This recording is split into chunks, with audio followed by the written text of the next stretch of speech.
dalee nag jàmm ci suñu seen YouTube képp ku doon gan ci page bu fàtte di abonné nga activé cloche bi wax sa vie ci vidéo yi ñu dooree ci xibaar yi ci li gën a fës donc Ousmane Sonko pour l'instant ba léegi jëlaguñu ndogal pour ne dañ koy jël yóbbu ko waaw wala déet mi daal en tout cas li mën a jàpp mooy ne policiers yi maanaam takk der yi ñi ngi barricade ba léegi këram donc ba léegi information yi ñi ngi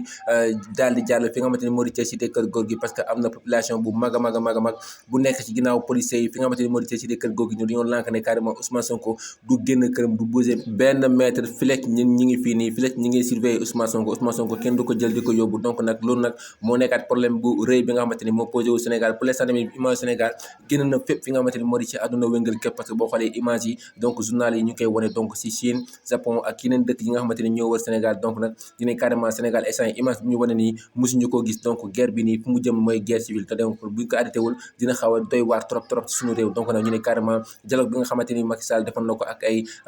partisans donc ne carrément dialogue boobu noonu amutoon njëriñ parce que bii dafay buñ defee dialogue dañoo yaakaaroon ni carrément li ñuy wax si li nga xamante ni moo di jëm si situation réew mi wax carrément ni ki nga xamante ni moo di Ousmane Sonko may nañ ko liberté wala Ousmane Sonko daan nañ ko li nii donc nag ñu mën a waxtaan bu baax a baax pour mën a bàyyi Ousmane Sonko mu firi parce que boo gisee ñàkk firi Ousmane Sonko moo waral coow lii yëpp ba ñu yaakaaroon ne dialogue bi ñu lancé woon noonu bi Barthélémy Dias lancé woon noonu te moom mi ko lancé woon sax mujjewul dem donc pour ñun firi Ousmane Sonko la woon jaa ngeen jëf